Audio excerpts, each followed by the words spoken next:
Buenas noches, bienvenidos a esto que hemos llamado Escuela para Padres, Docentes y Educadores en General.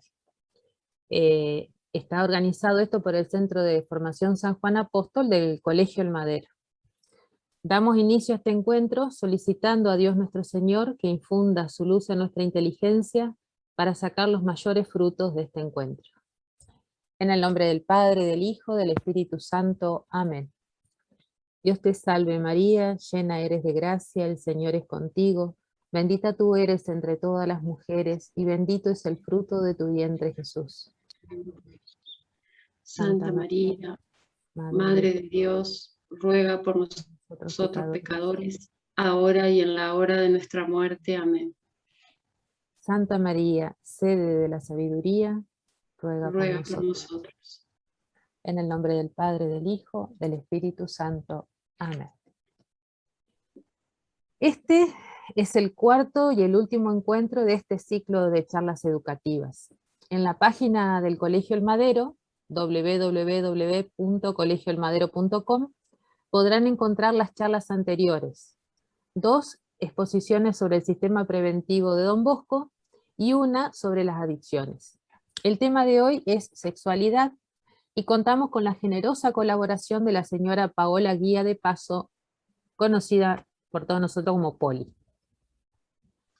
La señora Paola Guía de Paso está casada hace 32 años con el doctor César Paso y es madre de 6 hijos.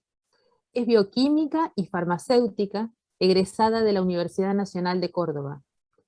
Trabajó como bioquímica en el Hospital Italiano de Córdoba y una vez radicada en Paraná, comenzó a desempeñarse como farmacéutica. Formó parte del equipo de inmediata preparación para el matrimonio de la parroquia San Miguel, desde el año 1998 hasta el año 2019.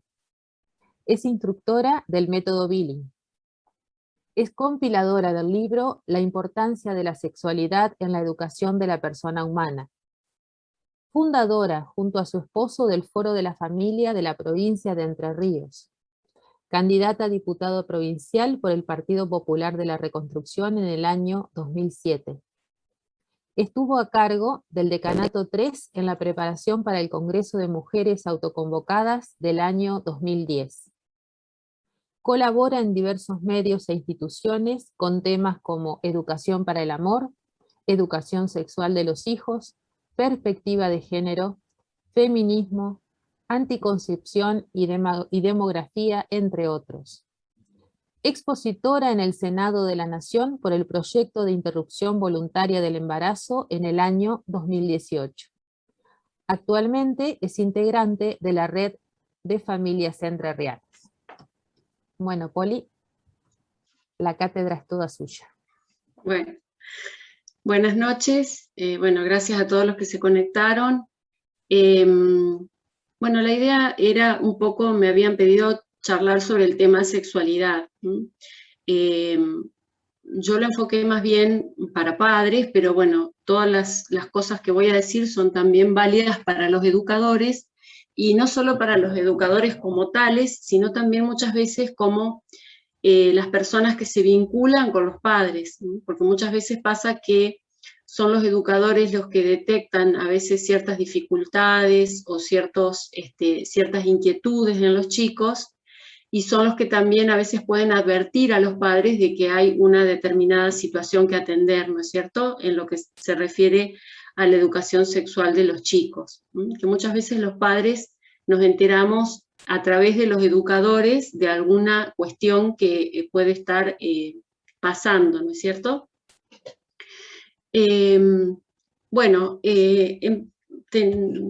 Voy a compartir ¿se ve ahí la presentación?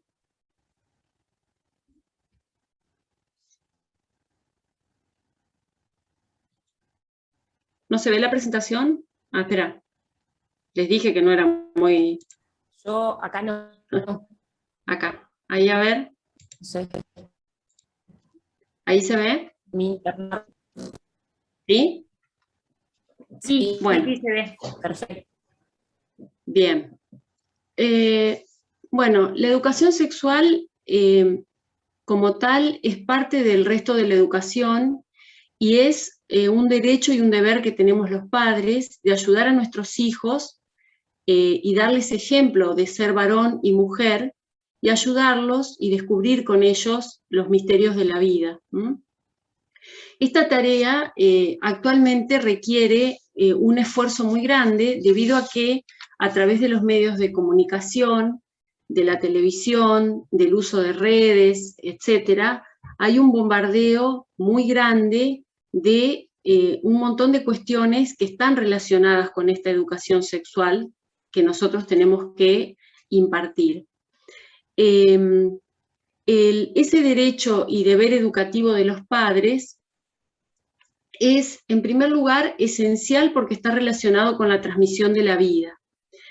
Original y primario por el vínculo de amor que se genera entre padres e hijos. Y también insustituible e inalienable, porque no debe ser sustituido ni delegado por los padres. ¿Qué quiere decir? Insustituible quiere decir que nadie puede ocupar el lugar de los padres en este tema tan delicado como es la educación sexual. Y en esto hay campañas, digamos, de los gobiernos, a nivel educativo, de insistir mucho sobre la educación, de intervenir, digamos, de alguna manera la educación sexual de nuestros hijos. Entonces, la escuela o cualquier institución educativa, o un club, etcétera, donde puedan concurrir los chicos, puede actuar de manera subsidiaria en la educación de los hijos, y sobre todo en este tema de la educación sexual, pero no puede sustituir completamente a los padres. Y también este derecho se dice inalienable porque nosotros, como padres, tampoco podemos delegarlo completamente, o sea, no nos podemos desentender de la educación sexual de nuestros hijos, al contrario, tenemos que ocuparnos. ¿Qué entendemos nosotros por educación sexual? Especialmente la educación de los hijos en la sexualidad. En realidad no es otra cosa que educación para el amor y la castidad. Algunos me pueden decir, bueno, pero la castidad es una palabra pasada de moda, ya no se usa más. Bueno, casualmente una de las intenciones que tengo es de rescatar este término, esta palabra, castidad, que es una virtud, como un fundamento para construir una mejor sociedad. Nosotros evidentemente estamos como estamos porque hemos ido perdiendo el valor de muchas cosas, entre esos el valor del amor humano y de la castidad. Valorarlo como realmente es o debe ser el amor humano, el verdadero amor humano y la castidad. ¿Qué tenemos que hacer nosotros para educar a nuestros hijos? En primer lugar, crear un clima positivo en la familia, de amor, de virtud, de respeto a los dones de Dios. Ayudar a los hijos gradualmente a comprender el valor de la sexualidad y de la castidad. Y también ayudarlos a descubrir su propia vocación, que puede ser la vocación al matrimonio o a la virginidad. De hecho, hay personas que se consagran a Dios y descubren en esa vocación, no la vocación al matrimonio, sino la vocación a la virginidad, una vida consagrada a Dios. Entonces nosotros como padres estamos para eso, para ir guiando a nuestros hijos y ayudándolos a descubrir su verdadera vocación. ¿Cómo se realiza esta educación? Bueno, esta educación se realiza apuntando a dos campos, digamos así, o dos esferas importantes, que son la voluntad y el conocimiento. O sea, la educación de la voluntad abarca muchos aspectos, abarca aspectos físicos, aspectos psíquicos, espirituales, y la educación del conocimiento es, digamos, el otro plano que tenemos que atender en la educación sexual. Ahora, en la ESI, que es la educación sexual integral, de la que tanto se habla y con la que tanto se insiste, lo que se hace es apuntar solamente a educar en el conocimiento, pero también un conocimiento deformado, por decirlo de alguna manera, no un conocimiento como debería ser, que ya vamos a ver qué es lo que tenemos que enseñar, cuándo y cómo, que eso es muy importante. Entonces, la información que nosotros le damos siempre debe estar vivificada por los valores, ¿no es cierto? Debe ser dada en el momento oportuno. Ya vamos a ver cuando toquemos el tema del conocimiento. Entonces dijimos que el primer campo que teníamos que atender era la educación de la voluntad y la afectividad. Y el segundo campo, el del conocimiento. Con respecto a la educación de la voluntad y de la afectividad, ¿qué tenemos que hacer nosotros como padres en nuestro hogar? En primer lugar, crear un clima afectivo. ¿Qué quiere decir crear un clima afectivo en el hogar? Un clima de respeto, o sea, la forma en que nosotros, entre nosotros, papá y mamá, nos hablamos, intercambiamos alguna opinión, la forma en que nos corregimos, la forma en que corregimos a nuestros hijos, siempre tiene que ser dentro de un clima afectivo. Por supuesto que es entendible, muchas veces perdemos la paciencia, nos exaltamos, pero no debe ser lo frecuente. Lo frecuente debe ser que nosotros en nuestra familia tengamos un buen trato entre nosotros, incluso cuando tenemos hasta que castigar a nuestros hijos, hacerlo con caridad y darle las razones. Bueno, esto pasa por tal cosa, entonces tenés esta penitencia, lo que sea, pero siempre con caridad, no con violencia, con falta de amor, porque eso deja marcas en los chicos, en traumas, digamos, emocionales y afectivos que después son difíciles de resolver. Cuando hay problemas entre los padres, violencia, desamor, bueno, todas esas cosas marcan de alguna manera a los chicos. Entonces tenemos que trabajar por crear en nuestro hogar un clima afectivo. También tratar de dar un ambiente ejemplar. ¿Esto qué quiere decir? Que nosotros, si tenemos que enseñar algo, con saberlo es suficiente. Sabemos una cosa y la podemos enseñar. Ahora, si nosotros queremos ser ejemplo de algo, tenemos que ser eso que queremos. O sea, lo que nosotros queremos que nuestros hijos incorporen, tenemos que ser nosotros. Nosotros no podemos pretender que nuestros hijos incorporen o aprendan cosas que nosotros no somos. Entonces, también es un desafío para nosotros como padres el hecho de ir incorporando las cosas que después queremos ver reflejadas en nuestros hijos. Y todas las que son madres, o los que son papás también, les habrá pasado alguna vez que los chicos hacen cosas o tienen respuestas o actitudes que nosotros nos vemos como en un espejo y que a veces es un espejo en el que no siempre nos gusta vernos. También debemos dar una educación global. ¿Qué quiere decir una educación global?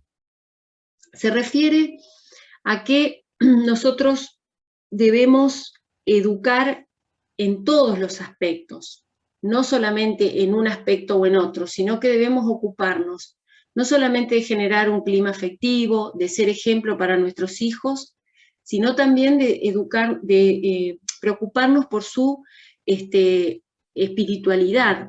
Entonces, es importante también que enseñemos a nuestros hijos a frecuentar los sacramentos, a confesarse, es decir, abarcar todas las áreas de la persona, ¿no es cierto? No solamente lo psicológico, sino también lo afectivo y lo espiritual. Educar también en el pudor y la modestia. Esto es muy importante en el tema de la educación sexual, porque el pudor y la modestia son como los escudos que nosotros le damos a nuestros hijos para preservarse. Si nosotros queremos que nuestros hijos sean castos, o por lo menos aspiren a la castidad, debemos educarlos en el pudor y la modestia. ¿En qué se debe vigilar el pudor? Bueno, en 3 áreas fundamentales: la vivienda, el vestido y el lenguaje. En la vivienda, ahora hay toda una corriente, digamos, que dicen, bueno, que nosotros, el otro día casualmente una mamá me comentaba que había ido a una reunión del jardín y que le habían dicho, como consejo a los papás, que tenían que mostrarse desnudos adelante de los chicos, porque eso hacía que los chicos reconocieran cómo era el cuerpo humano. Eso no es así, no es cierto. Para un chico de 4 años, ver a una persona adulta desnuda es un acto de violencia. El chico no está preparado para ver una persona desnuda.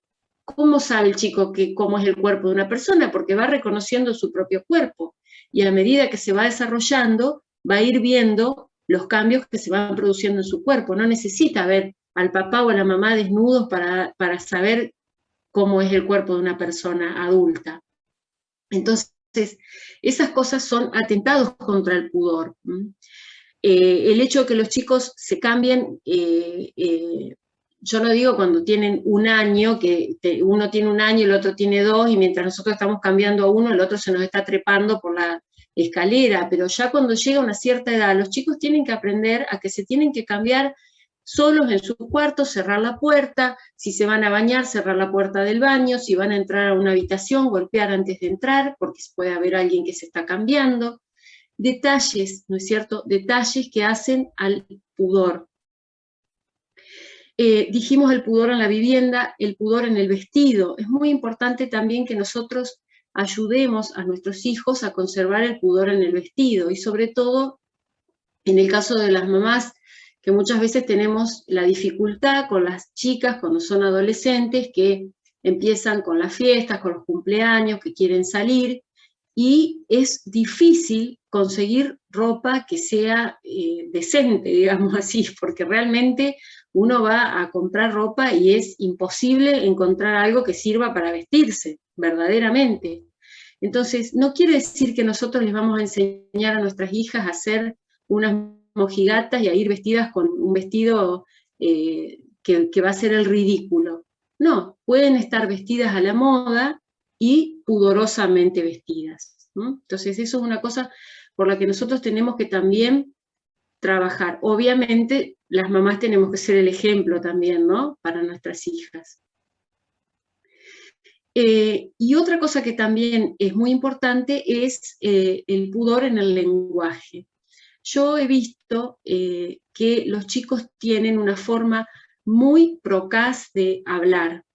Dicen muchas malas palabras y las han incorporado como que fueran muletillas, que repiten permanentemente malas palabras entre varones, entre mujeres. Y bueno, eso es una cosa que nosotros también tenemos que atender y tratar de combatir. Por supuesto que es difícil cuando ya se acostumbraron a decir malas palabras, pero bueno, por supuesto a los más chiquitos, pero muchas veces los adolescentes empiezan a incorporar en su lenguaje esas palabras porque las usan como muletillas. Y bueno, entonces corregir con caridad, por supuesto, pero decir, no digas así, queda feo, es una palabra horrible. ¿Sabés lo que significa? Porque yo he tenido experiencias personales en que decían una palabra horrible, que no voy a repetir, hasta que un día le dije, pero vos sabés lo que estás diciendo, y cuando le expliqué el significado de lo que estaba diciendo, nunca más la repitió esa palabra, porque se dio cuenta que era un horror lo que estaba diciendo. Pero bueno, a veces es eso, ¿no? Es prestar atención y decir, no repitas esa palabra, por más que todos la digan, trata de no decirla, o a veces incluso ellos mismos después empiezan a corregir a sus compañeros. Y bueno, finalmente, educar en el autodominio, es decir, nosotros tenemos que enseñarle a nuestros hijos a poseerse a sí mismos, porque la persona que no es dueña de sí misma, no se posee a sí misma, difícilmente algún día pueda entregarse generosamente a otra persona. Cuando nosotros educamos en el autodominio, podemos, por ejemplo, empezar que cada chico empiece a decir que no a determinadas cosas, aun cuando son cosas lícitas, ¿no es cierto? Es una cosa que desde muy pequeños tenemos que enseñarle. Por ejemplo, el chico que hace berrinches porque quiere algo, bueno, lo más fácil para una mamá que, bueno, toma, no llores más, no grites más, querés jugo, bueno, toma jugo. Tengo sed, empiezan, bueno, sí, está bien, te compro algo, bueno, esos pequeños deseos, esos pequeños berrinches, esos pequeños caprichos que nosotros vamos consintiendo desde que son muy chiquititos, son pequeñas escuelas de autodominio, es decir, el que el chico aprenda a esperar, que no sea todo lo inmediato, lo ya, quiero tal cosa ya, quiero zapatillas ya, quiero agua ya. Ese pequeño ejercicio va a ir logrando que el día de mañana, en cosas más importantes, ese chico pueda dominarse. Generar un temple en el carácter, que no es fácil, yo no digo que sea fácil, pero bueno, nosotros debemos intentarlo. Y la otra gran área, digamos, que dijimos que teníamos que educar, era la educación del conocimiento.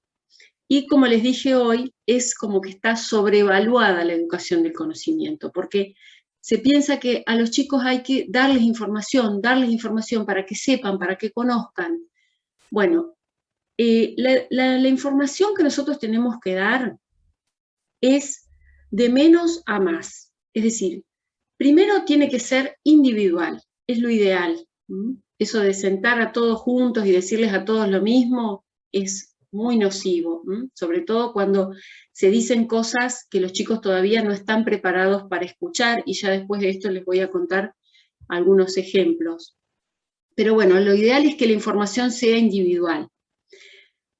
¿Cuándo damos la información? Cuando son chiquitos, cuando el chico la pide. El chico de 4 años que pregunta, bueno, mamá, ¿por dónde salen los bebés? Bueno, nos sentamos y le explicamos. El chico de 6 años que pregunta, mamá, ¿por dónde entran los bebés? Bueno, ahí estamos un poco más complicados, pero también nos tenemos que sentar y explicárselos. Con delicadeza, oportunamente, cuando el chico pregunta, y contestando solo lo que preguntó, no irnos en detalles innecesarios. El chico pregunta una cosa, le contestamos eso. Pregunta otra, le contestamos. ¿Qué pasa cuando el chico no pregunta? Bueno, ahí tenemos que atender, porque a veces no preguntan porque ya saben de otro lado, y muchas veces, bueno, porque son a veces un poco infantiles. Entonces, cuando nosotros vemos que llegada a una determinada edad no nos preguntaron ciertas cosas, tenemos que sentarnos y explicarles nosotros. Por ejemplo, una chiquita que nosotros vemos que a los 11 años ya se está empezando a desarrollar, ya está empezando a tener los caracteres sexuales secundarios y todavía no ha preguntado nada sobre la menstruación, bueno, tenemos que sentarnos y explicarles qué es la menstruación, qué es la primera menstruación, la menarca, etcétera, etcétera, y prepararla para lo que va a venir. Lo mismo pasa con los varones, si no preguntan en determinada edad, tenemos que sentarnos y explicarles lo básico, ¿no es cierto? Es muy importante que la dimensión moral siempre acompañe las explicaciones. ¿Qué quiero decir con esto? Por ejemplo, surge una conversación en la familia y los chicos dicen, ah, mira, fulanita está embarazada, que es una cosa que a todos de alguna manera nos puede llegar a tocar, ¿no es cierto? Que alguien cercano, una chica jovencita que no esté casada, esté embarazada. Bueno, está bien, nosotros tenemos que hablar, aprovechar en ese momento para hablar de la vida, de valorar la vida, de apoyar a esa chica para que siga adelante con su embarazo y no recurra al aborto, etcétera, etcétera, pero siempre tenemos que dar la valoración moral. Es decir, esto, lo ideal sería que ocurra dentro del matrimonio, ¿sí? Que nosotros nos unimos en matrimonio y ahí vienen los hijos, ¿sí? Una persona, por ejemplo, que, no sé, una parejita que se fueron a vivir juntos, también. Siempre dar la explicación moral. ¿Por qué? Bueno, porque lo que Dios quiere es esto, porque lo ideal es esto, por eso Dios pensó la familia, por eso Dios pensó el matrimonio, ¿sí? Bueno, y así con cada situación que se pueda presentar. Siempre esta educación debe estar ofrecida en el contexto de educación para el amor, es decir, un poco repetir lo que dijimos anteriormente, es decir, siempre dándole una dimensión espiritual también a las cosas, no solamente la dimensión moral netamente y lo técnico, por decirlo así, sino que también lo espiritual. Y también esa información, como les dije, debe ser dada con mucha delicadeza, en forma clara, en el momento oportuno. ¿Y por qué digo esto? Porque con la famosa ESI es el error en el que se cae, ¿no es cierto? Que con ese afán de darles la información a los chicos. Y yo siempre me acuerdo de un caso de una nenita que habían ido en un quinto grado, creo que 10 años más o menos tienen en quinto grado, había ido un psicólogo a darles una clase de educación sexual, les había explicado, bueno, un montón de cosas, y llevó preservativos y una banana para explicarles a los chicos cómo se usaba el preservativo y cómo se usaba con una banana. Cuando este hombre terminó de hablar, una de las nenas que estaba en el curso levantó la mano y preguntó por dónde salían los bebés. Entonces, esa criatura sufrió una violencia enorme. Imagínense una chiquita que todavía en su casa no le habían explicado por dónde sale un bebé, y este animal, porque no le cabe otro calificativo, le viene a decir cómo se usa un preservativo con una banana. Entonces, esas son las cosas que lamentablemente están ocurriendo en muchos colegios. Gracias a Dios no es el caso del Madero, pero bueno, nosotros como papás, si tenemos nuestros hijos en otros colegios, tenemos que estar muy atentos a esto y no quedarnos callados. O sea, ya después voy a dejar para el final como más la parte como de tips, por decirlo así, de estos consejos que podemos tomar para ver cómo actuar en estos casos. Bueno, el amor humano, ¿no es cierto? La familia, digamos, la institución de la familia como modelo está socialmente ratificada desde los comienzos de la creación, ¿no es cierto? Pero Dios pensó esa unión del hombre y de la mujer como, y le dio como la categoría de sacramento, o sea que la elevó mucho más a esa relación entre un hombre y una mujer, natural, ¿no es cierto? A una categoría de sacramento. Entonces, el amor humano es lo que funda, digamos así, la familia, y a su vez la familia es lo que funda la sociedad.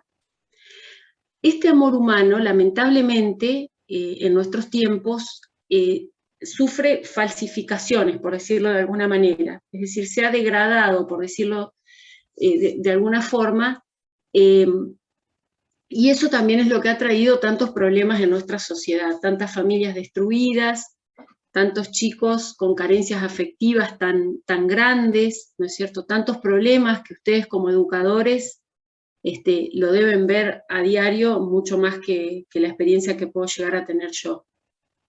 Bueno,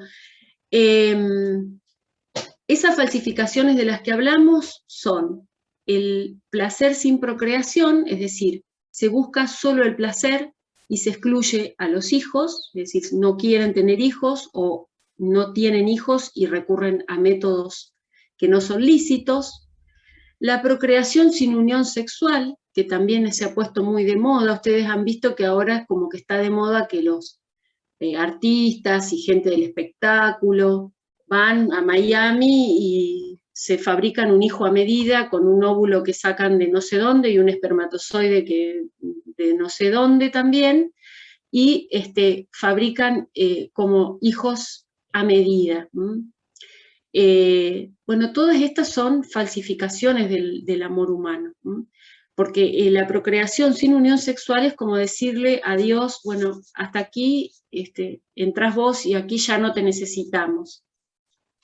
Es cierto que hay muchas parejas que tienen problemas para tener hijos, pero bueno, en ese caso se puede ayudar, digamos así, hay tratamientos y cosas que son lícitas moralmente, pero no reemplazar ese carácter unitivo y procreativo de la unión conyugal, de ninguna manera. Destruir el fruto de la procreación es otra de las falsificaciones del amor humano, que es el aborto, ¿no es cierto?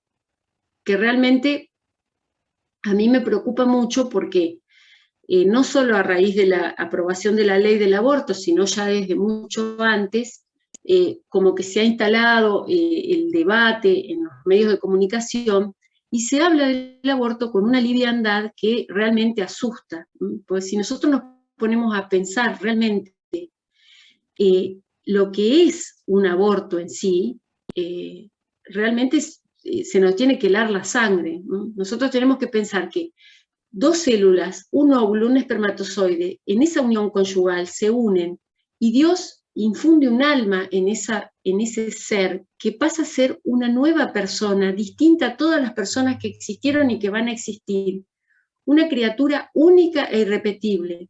Y pensar que ese ser va a ser destruido en el vientre de su propia madre es una cosa que nos debe espantar.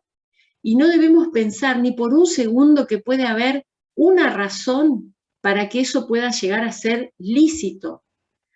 Se cree que en el mundo hay 60 millones de abortos por año. Es un horror y es un crimen que clama al cielo. Realmente nosotros no solamente tenemos que estar en contra del aborto, sino que tenemos que trabajar en contra de esto, ¿no? Porque es una cosa que destruye los fundamentos mismos de la humanidad, ¿no? Y otra de las falsificaciones del amor también es destruir la verdadera y legítima unión sexual, ¿no? Esto como con relaciones homosexuales, entre hombres, entre mujeres, o también con la masturbación, ¿no? Bueno, todo esto, ¿por qué lo digo? Porque nosotros tenemos que conocer, digamos, el fundamento del amor, tenemos que saber para qué Dios pensó el amor entre el hombre y la mujer, porque Dios hubiera podido elegir otra forma de que nos reprodujéramos. Sin embargo, creó la familia, Él mismo decidió nacer en una familia, Jesús mismo decidió nacer en una familia. Entonces, ese fundamento es lo que nosotros tenemos que enseñar a nuestros hijos, que es lo que los va a llevar a la felicidad, ¿no es cierto? Muchas veces a mí me plantean, bueno, sí, pero yo estoy separada, o bueno, o yo tuve un hijo de soltera y mi hijo no conoce a su papá. Bueno, perfecto, pero nosotros tenemos que hacerles conocer a nuestros hijos cuál es el ideal que Dios quiere para ellos, aunque nosotros no hubiéramos podido cumplirlo en nuestra propia vida. Nosotros podemos decir, bueno, sí, está bien, lo ideal es esto, pero yo no tuve un noviazgo casto, por ejemplo, podemos decir, ¿no es cierto? Podemos tener ese caso. Perfecto, pero podemos decirle a nuestros hijos, mirá, esto es lo ideal.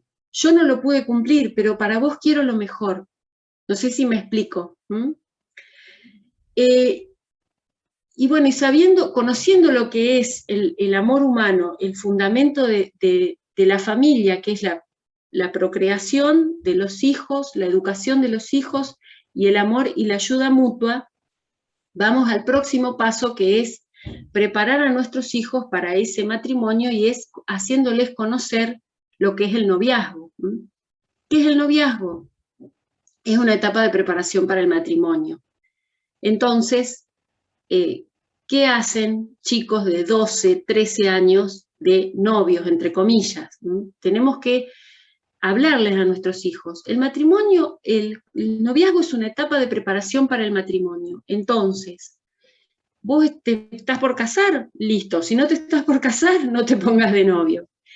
No quiere decir tampoco que si se van a poner de novios en algún momento se van a casar con esa persona, pero bueno, casualmente para eso está el noviazgo, para conocerse entre sí, para saber cuáles son los defectos, las virtudes que cada uno tiene, no solamente yo mismo, sino también la persona con la que estoy de novio, las reacciones que tiene esa persona, los pensamientos que tiene esa persona en relación a temas como, por ejemplo, la vida familiar, el hecho de tener hijos, las relaciones con la familia política, que parecen cosas menores, pero no lo son.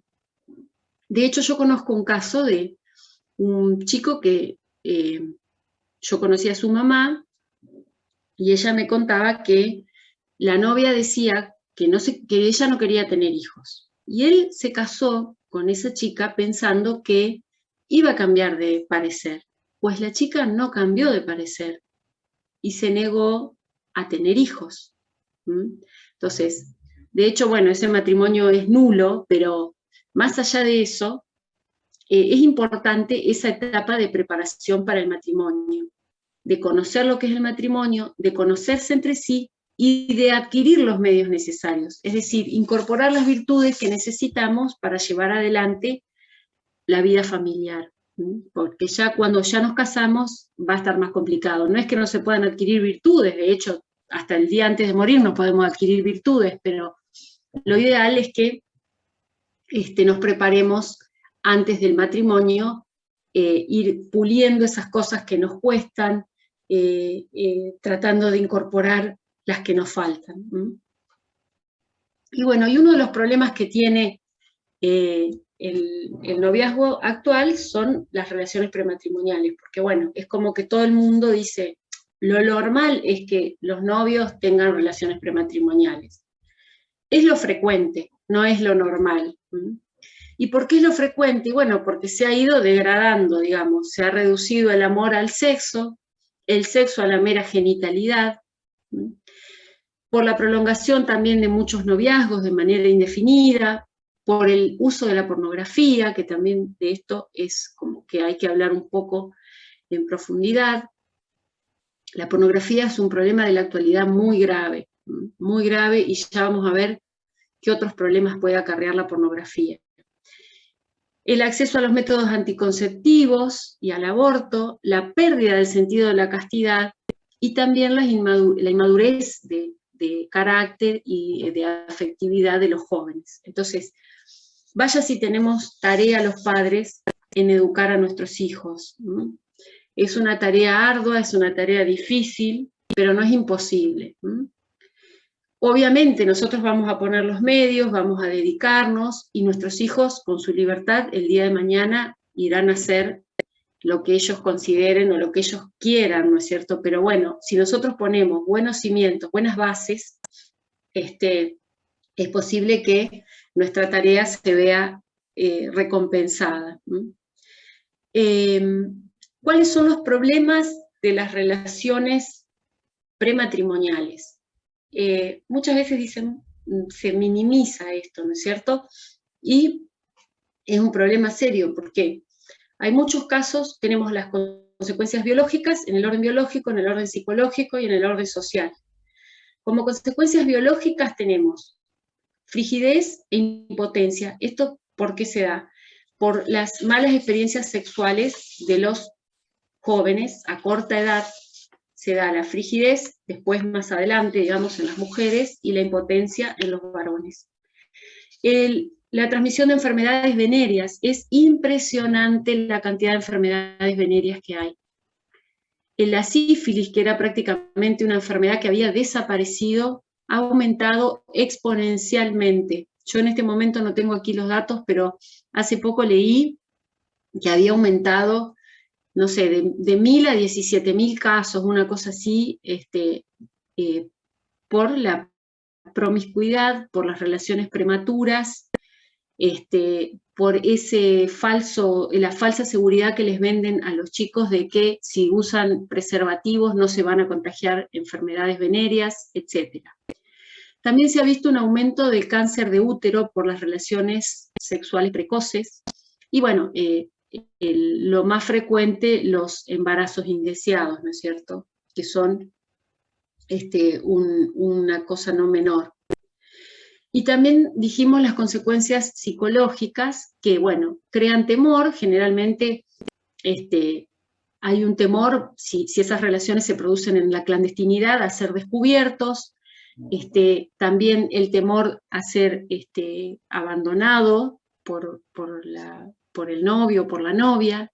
Se le da también excesiva importancia al sexo, y esto va en detrimento de otros campos en los cuales se tiene que desarrollar la relación, que es el campo afectivo, ¿no es cierto? Ver, como decíamos hoy, otras cosas, las virtudes y defectos que tiene el otro, no, solamente nos concentramos en eso, en el sexo, en la relación sexual. Porque también tampoco tienen la edad para llevar adelante este tipo de relaciones. Y también introduce desigualdad entre el hombre y la mujer. Generalmente, cuando hay un embarazo, la mayoría de las veces la pareja desaparece, la chica queda sola, que también es una de las consecuencias sociales, los casamientos precipitados, los abortos, muchas veces las chicas son presionadas por su propia familia, por su novio, por sus amigas, para abortar. De esto hay muchísimos testimonios. Y bueno, y la maternidad en soledad, que también es un problema muy serio, ¿no es cierto? Bueno, eso sería como lo que más o menos quería decirles con respecto a la educación sexual. Entonces, yo lo que siempre les digo a los padres es que pongamos como la vara alta, ¿no? O sea, tratemos de hacer lo mejor posible. Que aspiremos a que nuestros hijos sean felices. Y bueno, todo padre quiere que su hijo sea feliz. Y bueno, para eso tenemos que trabajar desde que nacen. Pero la felicidad bien entendida, no la felicidad de lo inmediato, de lo material, de tener todo lo que yo no tuve. No, la felicidad completa, ¿no es cierto? Que se desarrollen como personas, no solamente como profesionales, o como en un oficio o lo que sea, sino que se desarrollen como personas que logren formar, si forman una familia, que logren formar una familia donde se sientan felices, donde sean amados, donde puedan amar a sus hijos, porque es lo que planifica al hombre mayormente, ¿no es cierto? O sea, más que cualquier profesión, más que cualquier estatus social, lo que más planifica es la familia, el amor familiar, el compartir, el ser feliz con otros. Bueno, con respecto a lo que yo les había dicho de darles como algunos tips, digamos así, de educación sexual. Bueno, acá anoté para no olvidarme de ninguno. Una de las cosas que tenemos que tener en cuenta es la televisión. Bueno, no hace falta que me ponga a aclarar que es un desastre lo que se ve en televisión en cualquier horario. Antes podíamos decir, bueno, no, sí, a la noche, ahora con los canales de cable podemos ver cualquier cosa a cualquier hora, incluso los canales de aire, hasta en los programas esos de chimentos que hay a la tarde, se despachan con cualquier cosa. Entonces, bueno, tenemos dos caminos. O cortar el cable, como hemos hecho nosotros, que no tenemos cable, o regular el uso de la televisión. ¿Esto qué quiere decir? Bueno, que cuando están nuestros hijos viendo televisión, estar atentos a lo que están viendo, que no tengan un televisor en el cuarto, eso no, porque eso también hace que puedan ver cualquier cosa en cualquier momento, que el televisor esté en un lugar común. Generalmente lo ideal es que veamos, o si los chicos ven, ahora hay que controlar hasta los dibujitos animados, porque hasta en los dibujitos animados hay mensajes subliminales. Bueno, compartir en familia, por ahí decir, bueno, vamos a ver tal programa en familia, y si no, ver películas. Nosotros, yo les cuento mi experiencia, nosotros no tenemos cable, tuvimos muy poco tiempo, pero después decidimos cortarlo, y antes tampoco habíamos tenido. Lo que hacemos es ver películas en familia, o vemos por ahí, bajamos alguna cosa por YouTube, o alguna película, pero no tenemos cable. El celular también, tenemos que ver a qué edad le damos un celular. Un chico de 5 o 6 años no puede tener un celular. Yo he visto chicos de 6 años que tienen celular propio. O sea, si ese chico lo llevamos y lo buscamos de todos lados, ¿para qué necesita un celular? Los chicos tienen también como una capacidad de desinhibirse con el celular. Entonces por ahí se dicen cosas en los grupos que son violentas. Yo les digo porque hasta hasta hace muy poco tiempo, mi hija más chica no tenía celular, entonces ella estaba en algunos grupos, digamos, con mi celular. Y bueno, la verdad que no dejaban de sorprenderme los chats. Y también el acceso que puedan tener a las redes, ¿no es cierto? Que muchos manejan TikTok, Instagram, bueno, y no sé cuántas cosas más que hay ahora, que yo ya estoy medio atrasada en ese tema, pero hasta el TikTok, que parece una cosa inofensiva, hay ciertos algoritmos que van haciendo después aparecer otras cosas que no son las propias o adecuadas para determinada edad. Otra de las cosas que yo he sido una férrea combatiente es de las famosas pijamadas. Yo recuerdo que cuando mis hijos mayores iban al colegio, se había puesto de moda las pijamadas. Entonces era, este viernes pijamada acá, el otro viernes pijamada allá. Bueno, entonces yo siempre era la que no los dejaba ir a las pijamadas. Entonces me decían, ¿pero por qué no lo dejas ir? Bueno, mi argumento era simple. Un chico de 4 o 5 años tiene que dormir en su casa. Y si tienen que jugar, que jueguen a la luz del día, no necesitan estar a la noche jugando. Por otro lado, nosotros estamos dejando ir a dormir a nuestros hijos a una casa de una persona que quizás no conocemos, ¿sí? Que es lo más probable, porque no conocemos a todos los padres del curso. Quizás son muchísimo más buenos que nosotros, pero ante la duda, duerme en su casa. Así que bueno, eso era una de las cosas que también, que yo siempre, ¿y por qué combato las pijamadas? Porque bueno, porque a lo largo de todos estos años que nosotros hemos dado charlas en tantos lugares, a tantos padres, me he enterado de muchas cosas, ¿sí? Como por ejemplo, que en una charla de peluquería, una mamá contaba que su hijo de 6 años había ido a una pijamada y con una tablet que tenía el dueño de casa, el nene, digamos, habían estado viendo pornografía toda la noche, 6 años. Entonces, anti-pijamadas. Por eso les digo, porque por la experiencia, digamos, distinto cuando uno dice, bueno, no sé, van a la casa del primo o de una familia de la cual somos amigos de toda la vida, que nos conocemos, que sabemos que van a cuidar lo mismo que cuidamos nosotros, ¿no es cierto? Pero yo me refiero a esas pijamadas que es de curso, de que no nos conocemos y mandamos a los chicos a dormir a cualquier lado. Bueno, otra cosa que quería recalcarles es el tema del diálogo con los chicos. Es muy importante que nosotros hablemos con los chicos.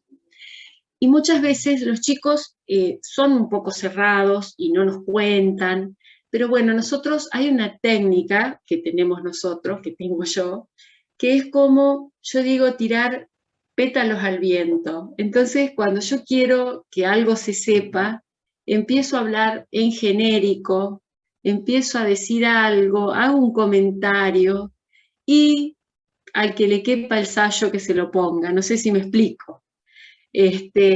Porque muchas veces nosotros sabemos que hay una determinada situación, pero los chicos por ahí tienen como a veces esa dificultad para hablar, para expresarse, para contar. Entonces, bueno, nosotros pasamos esos chivos, como quien dice, esos mensajes que son recibidos por quien tiene que recibirlos.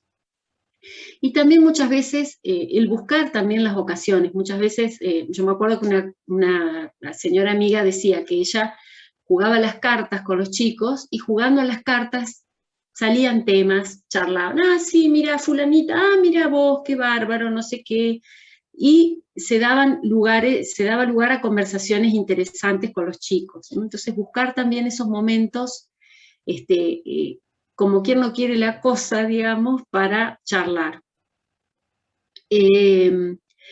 Otra de las cosas que también, por experiencia, les digo, los chicos que son que invitan amigos a jugar a la casa. Bueno, perfecto. El amiguito viene a casa juegan con el amiguito, con la amiguita, en el patio, en el comedor, si juegan en el cuarto, con la puerta abierta, nada de puertas cerradas, de nos vamos a jugar acá, nos vamos a encerrar en el otro lado, siempre el juego a la vista de todos, ¿sí? Eso es muy importante también, porque muchas veces los chicos, sobre todo los más chicos, tienden a hacer lo que se llama como juegos sexuales, diría así, que se tocan, que se quieren ver, por curiosidad. Bueno, entonces es importante que el juego sea siempre en un lugar donde nosotros podamos estar atentos. Otra de las cosas que también yo siempre aconsejo es no quedarnos solos. Es decir, de por sí la educación es una tarea muy difícil, entonces se hace mucho más difícil si nosotros estamos solos. ¿A qué voy con esto? Por ejemplo, nosotros decimos, bueno, mira, quiero un celular, 10 años. No, mira, no te voy a comprar celular. Todos mis compañeros tienen celular. Bueno, pero nosotros tenemos un grupo de gente con la cual nos vinculamos, de amigos, con los cuales compartimos, de un grupo, lo que sea, que ninguno de los chicos tiene celular. Entonces, los chicos no se sienten como el único en el universo que no tiene celular a los 10 años, sino que ve que hay otros chicos que tampoco tienen celulares a los 10 años. Les doy ese ejemplo como les puedo dar muchos otros, pero lo importante también es eso, que los chicos vean que hay otros que son pares de ellos, que tienen más o menos la misma edad, a los cuales se les permite o se les prohíbe las mismas cosas que a ellos. Bueno, por supuesto, como les dije, no quedarse solos y también fortalecernos nosotros como familia, rezar en familia, aunque sea muchas veces los chicos, bueno, les pesa rezar mucho tiempo, un rosario, lo que sea, aunque sea hacer una pequeña oración todos los días en familia, agradecer a Dios por lo que recibimos ese día, pedir por las personas que se encomiendan a nuestras oraciones. Es muy importante rezar en familia y no es menor, no es menor, es fundamental, diría yo. Con respecto a la ESI en los colegios, que ese es otro punto que había anotado para comentarles. Bueno, los que mandan sus hijos a colegios que son estatales, o a veces colegios donde no se respeta a veces el ideario institucional, tenemos que estar atentos, hablar mucho con los chicos, y que los chicos cuando vean algo o tengan alguna duda, nos cuenten, ¿sí?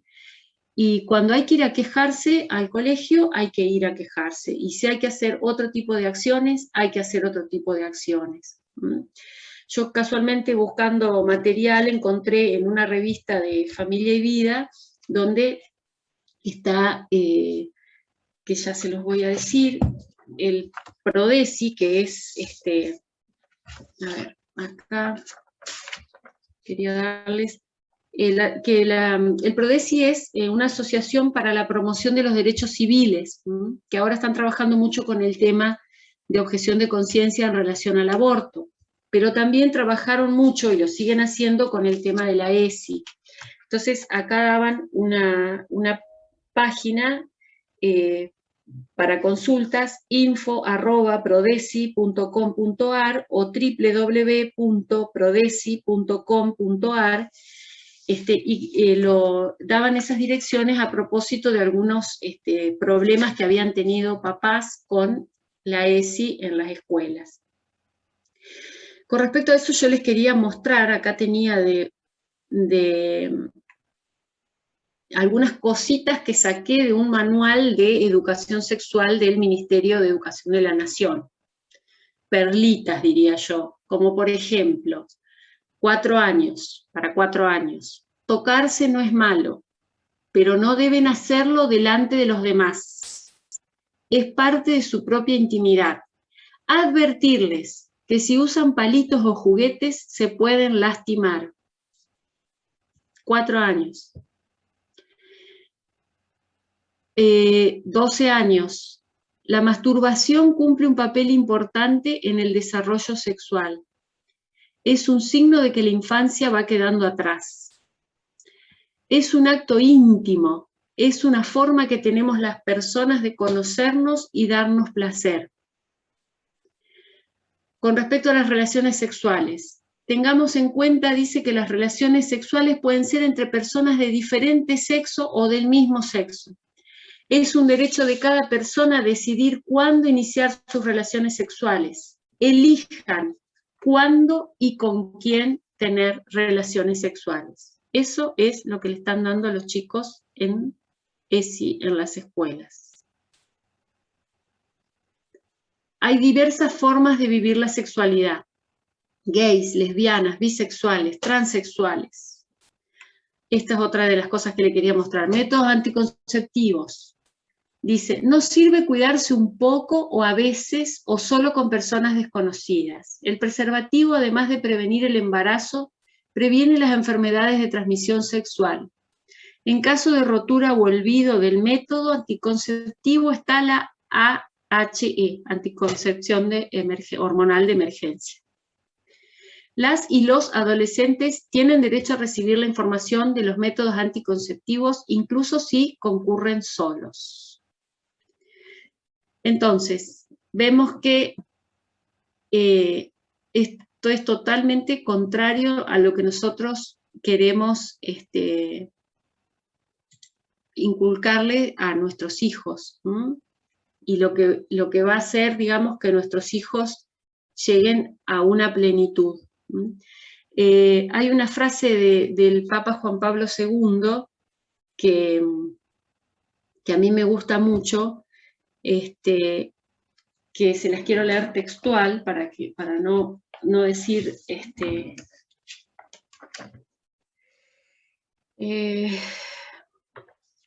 a ver si la encuentro. Dice, hay un límite impuesto al mal en la historia y ese límite es el bien divino y el bien humano. Entonces, el límite al mal lo tenemos que poner nosotros. En primer lugar, rezando, porque es el límite es el bien divino y el bien humano. El bien divino, en primer lugar, que es lo que Dios permite o deja de permitir, y también eso depende mucho de cuánto recemos nosotros y cuánto le pidamos a Dios que intervenga, ¿no es cierto? Que yo creo que sin duda lo va a hacer, porque de otra manera no se concibe que salgamos de este atolladero donde nos encontramos en este momento, ¿no? Sin una intervención divina que tenemos que pedirla. Pero también el bien humano es lo que le pone límite al mal. Entonces, ¿hasta dónde nosotros, como padres, como educadores, dejamos que el mal avance? Nosotros, en primer lugar, tenemos que construir ese alcázar en nuestro hogar, pero también tenemos que ir construyéndolo alrededor nuestro, con nuestras amistades, con las personas que tenemos cerca, con nuestra familia cercana, ¿no es cierto?, con nuestros amigos. Entonces es una responsabilidad muy grande la que tenemos,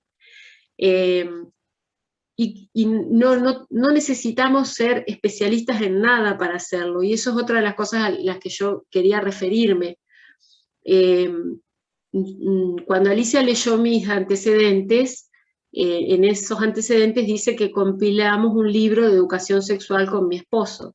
En realidad es eso, compilamos un libro, nosotros no escribimos nada, simplemente fuimos buscando cosas que ya estaban escritas y las juntamos en ese libro que se editó allá por el año 2000, hace muchísimo, que de hecho está bastante desactualizado porque en esa época se hablaba poco y nada de la ideología de género, que eso sería para una charla aparte, pero ¿qué vimos nosotros? Que bueno, que se venía esto de la educación sexual, porque ya de hecho a nuestros hijos mayores les habían empezado a querer dar algunas cosas, habían llamado a una sexóloga, no sé qué, habíamos tenido ahí un par de eventos desafortunados.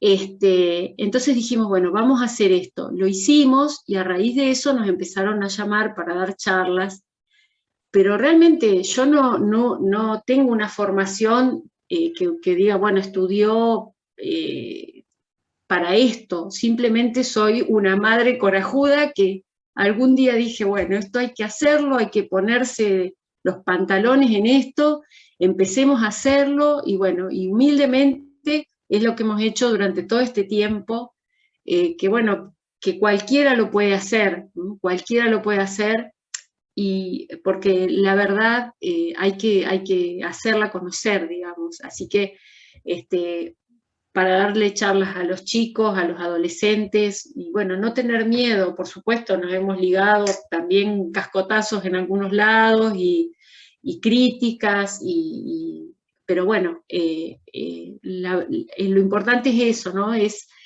ponerle límite al mal, con lo poco que tenemos cada uno de nosotros, porque no es que vamos a cambiar la historia nosotros por nosotros mismos, pero bueno, hacerlo.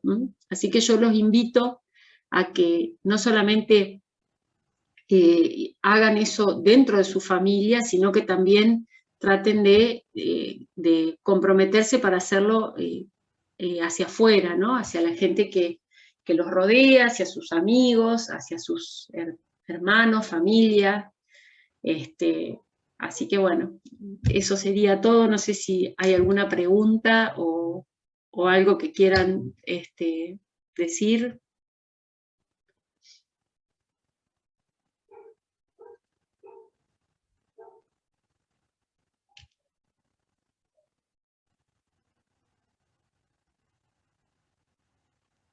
¿O se fueron todos a comer? O... No, sí. Eso es de lo que tiene la virtualidad, que no sabes si están ahí atrás, ¿no? Se fueron todos, están comiendo, dice. No, yo creo que No, acá estamos, genial. No, la verdad que estuvo muy linda, Poli, la exposición. Gracias por el ejemplo de haber tomado coraje, no solo para todas estas charlas que, como vos decís, venís haciendo hace muchos años, sino por el coraje de haberse enfrentado en la Cámara de Legisladores también para plantar bandera. Vaya, sí fue una experiencia esa. Realmente el clima que se vivía ahí era lo más parecido al cadalso, no sé, una cosa muy, muy especial, porque aparte, bueno, como siempre, habían dejado pasar gente más verde que otra cosa, así que era como que se respiraba ahí un ambiente muy, muy, muy feo. Pero bueno, era un día menos de purgatorio, como digo yo. O varios. Buenas noches, Poli, muchas gracias. Buenas noches. ¿Cómo está, Poli? Solamente Bien. un comentario nomás de todo lo que dijiste. Hoy justamente tuve una reunión con una supervisora y una de las cosas que se escandalizaba a la supervisora era que en este momento de presencialidad hay mucha denuncia a docente justamente por la mala aplicación de este programa ESI, ¿no? Que lamentablemente se está viendo en estos últimos meses, este punto, justamente lo que vos marcabas, la mala formación sobre este punto, que es propiamente de los padres. Sí, porque lo que pasa es que a los padres se les ha hecho creer que los chicos al recibir información se van a acomodar, digamos así, por decirlo de alguna manera. O sea, lo que los padres, muchos padres no saben qué hacer, digamos. Entonces, como no saben encarar el tema con sus hijos, porque nunca no lo hicieron, porque esto, como yo les dije en la charla, hay que hacerlo desde que el chico nace, desde que es chiquito. Nosotros empezamos siendo nosotros el modelo, después empezamos a educar, ¿no es cierto? A educar en el conocimiento, digo. Educamos todo el tiempo, pero entonces como los padres no saben qué hacer, entonces les parece que, sí, con las clases de ESI estamos salvados, pero en las clases de ESI, ¿qué les dicen a los chicos? Usen preservativo, tengan relaciones por donde quieran, hagan lo que quieran. Yo les cuento dos ejemplos crudos de una amiga tiene las chicas que el otro día, no sé, a alguien le comenté, creo que a vos, Alicia, tiene las hijas en el colegio de Montserrat, en Córdoba. El colegio de Montserrat es un colegio jesuita, que bueno, ahora está estatizado, ¿no es cierto? Y ella, las clases de ESI eran por Zoom, entonces la mamá se quedó al lado de la computadora escuchando lo que le decían a sus hijas. A una de las instructoras de ESI le decía cómo hacer para conseguir chongos, que los chongos ahora son como las parejas ocasionales, digamos así, porque ya no son más novios, son chongos ahora. Cómo hacer para conseguir chongos en la cuarentena. Y la otra hija, que tiene 14 años, la instructora de ESI le explicaba cómo utilizar un preservativo para hacer un campo sexual para tener sexo oral. Eso es lo que le enseñan a los chicos. Un horror. Entonces, lo que hay que decirle a esta mujer que te decía de la ESI, es que, bueno, la ESI, entendida así como la están entendiendo, es una cosa que nos lleva totalmente al abismo. O sea, porque es imposible que un chico se desarrolle sexualmente bien y afectivamente bien cuando le están enseñando estas barbaridades. O sea, ¿qué estamos haciendo con nuestros jóvenes?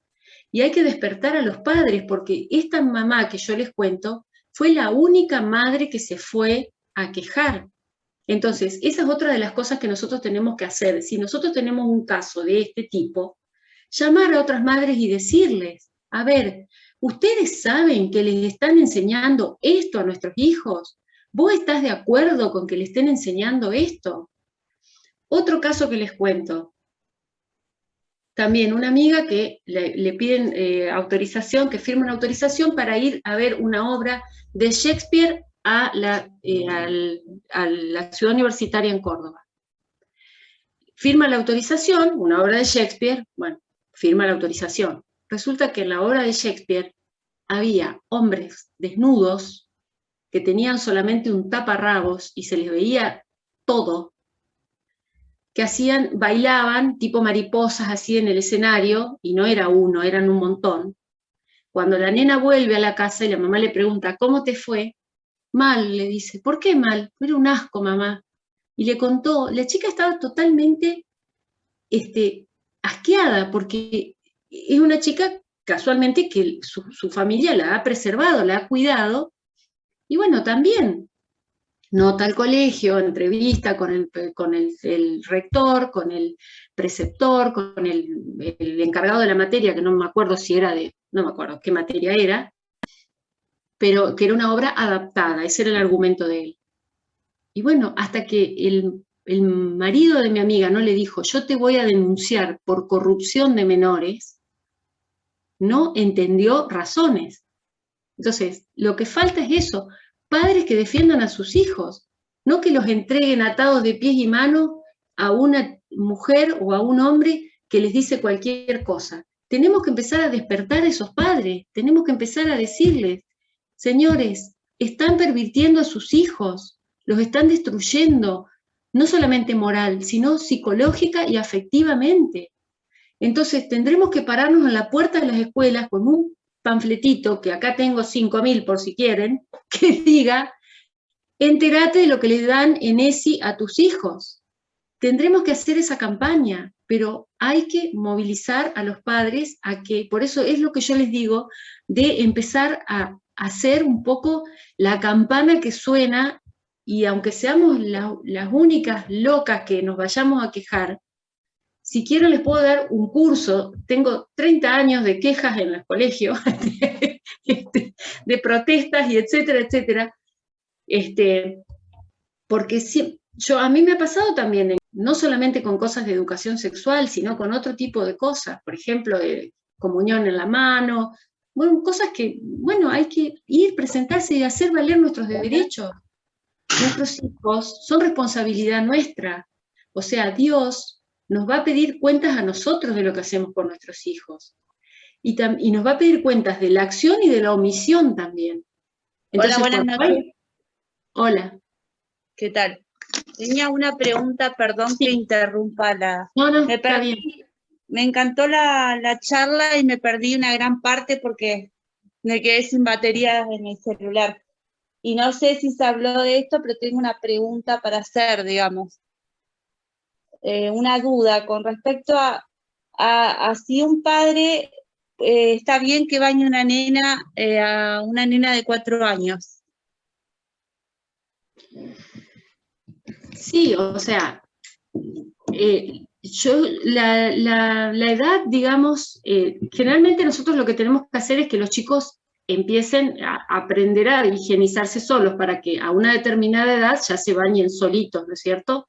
Aunque a veces se bañen mal, pero bueno, o tengamos que controlar si se pusieron shampoo o no, pero bueno, sí, 4 años todavía es chiquita y muchas veces, bueno, que se comparten actividades en el hogar, muchas veces la mamá trabaja, no está, bueno.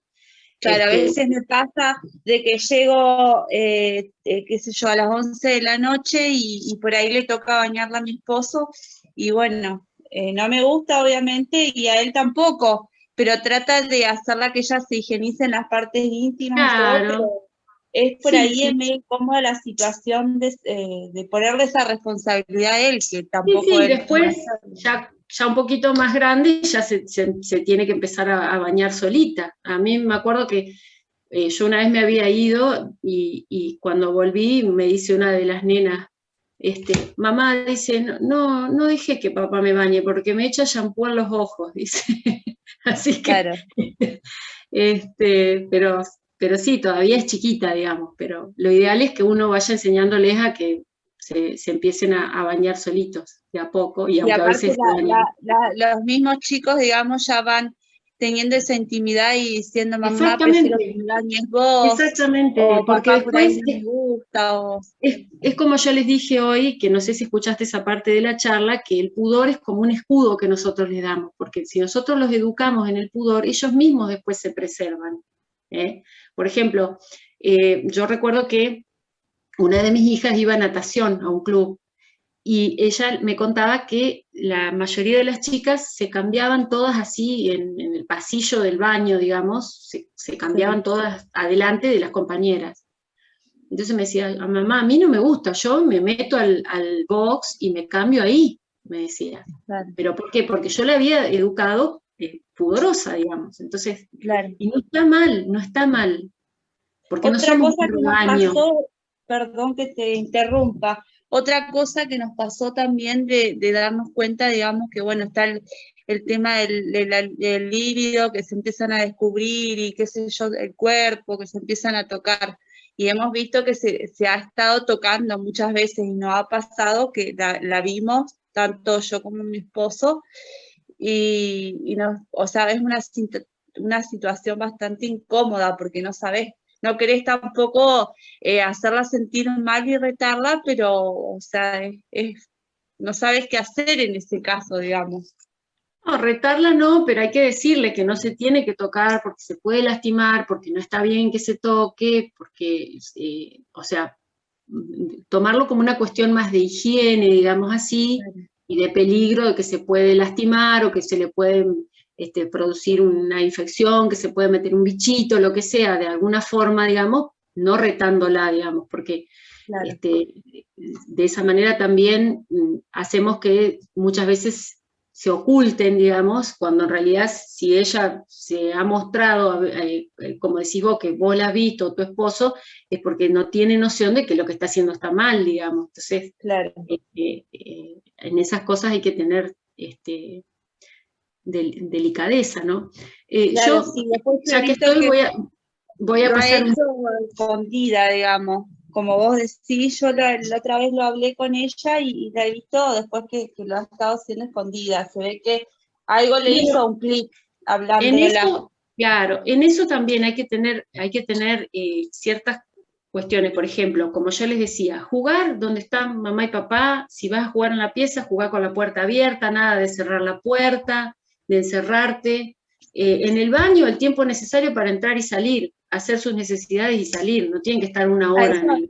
Otra vez, otros días se van a acostar, cuando se van a acostar es para dormir. Se acuestan, se duermen, se apaga la luz, se duermen. se despierta, se levantan. Nada de quedarse en la cama dando vueltas y paviando, como quien Eso dice. que decís vos es ¿Eso? muy importante que lo hayas remarcado, digamos, porque a mí me pasó los otros días de dejarla en la casa del primo y la mamá o sea, mi hermana, digamos, la mamá de mi sobrino, lo vio que se encerraron los dos en el baño, y es una nena y un varón, son de la misma edad, mi hija y el primito. Sí, sí, sí. Y bueno, ella los retó, los sacó afuera, pero es muy importante, digamos, estar encima todo el tiempo, porque tienen una edad difícil, que se empiezan a descubrir el cuerpo, Sí, digamos, sí, y y aparte estar nosotros también, ser responsables de eso, digamos. sí, sí, por eso hay que estar atentos. Yo, ya que está, les paso un chivo, o sea, no, nosotros, el libro que yo les decía es este libro, que bueno, ya como les dije, está desactualizado, pero bueno, si a alguno de los papás les interesa, o si en la escuela saben de algún papá que le interese, está bueno porque está sencillo, digamos, con consejos prácticos. Así que no para venderlo, sino para regalarlo. Nosotros tenemos varios ejemplares acá en casa guardados, y bueno, sería bueno que si alguien los puede aprovechar, así que si hay algún papá interesado en tener uno de estos libros, que como les digo, la parte de ideología de género no está tocada acá, porque bueno, hace 20 y pico de años no se consideraba un problema. De hecho, las primeras veces que nosotros hablábamos de ideología de género, se nos reían en las reuniones, en las charlas, así. Me decían, esto está medio chiflado, y miren ahora dónde estamos. Bueno, Muchísimas buenas gracias noches, y a gracias todos a los que ustedes. estuvieron. No, gracias a todos los que se conectaron.